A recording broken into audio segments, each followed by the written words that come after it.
పత్రిక మొదటి అధ్యాయము 20-21 వచనంలో మనం చూస్తూ ఉంటే, ఏలయనగా ప్రవచనం ఎప్పుడునో మనుషుని ఇచ్చిన బట్టి కలగలేదు, కానీ మనుషులు పరిశుద్ధాత్మ వలన ప్రేరేపింపబడిన వారే దేవుని మూలముగా పలికిరి.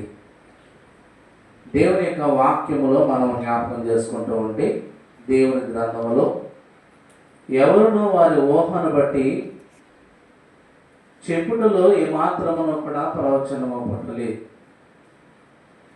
పరిశుద్ధాత్మ ప్రేరేపణ ద్వారా దేవుని లేఖనములు వ్రాయబడ్డాయి. దేవుని లేఖనములను మనం చూస్తూ ఉంటే సమస్తమును కూడా దేవుడు వ్రాయించినట్లుగా వాక్యములో మనకు కనబడుతున్నది. దేవుని ఆజ్ఞలు ఉన్నాయి, దేవుని వాగ్దానములు ఉన్నాయి, దేవుని హెచ్చరికలు మనకు కనబడుతున్నాయి.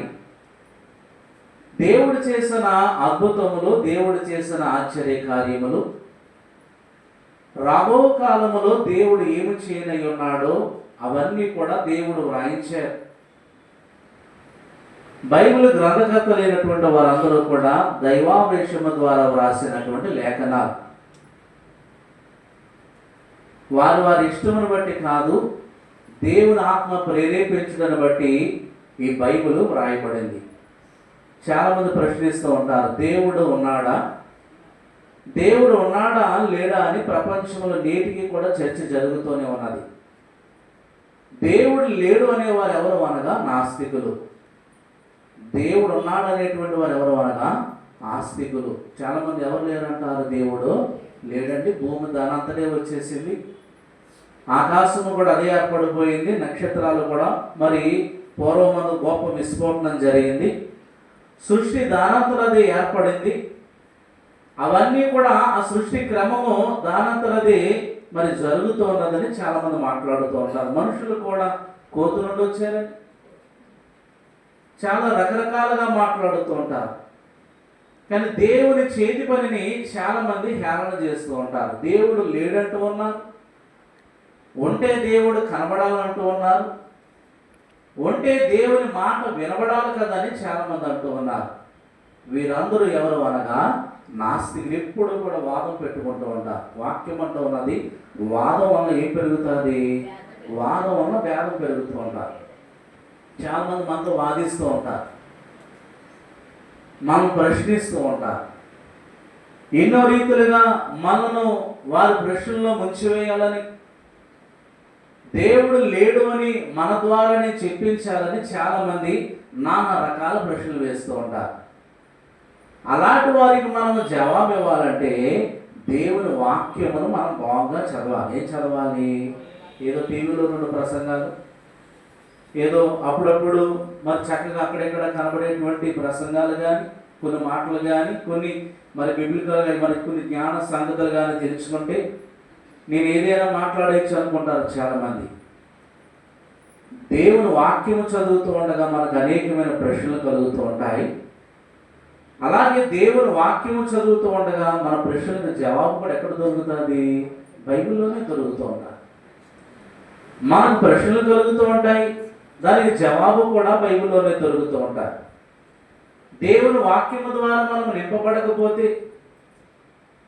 దేవుని యొక్క వాక్యము ద్వారా మనం వెలిగింపబడకపోతే, దేవుని మార్గములో మనం నడవకపోతే మనమేమి ఇతరులకు చెప్పలేము, ఇతరుల దానికి మనమేమి కూడా మరి సమాధానం మనం ఇవ్వలేము.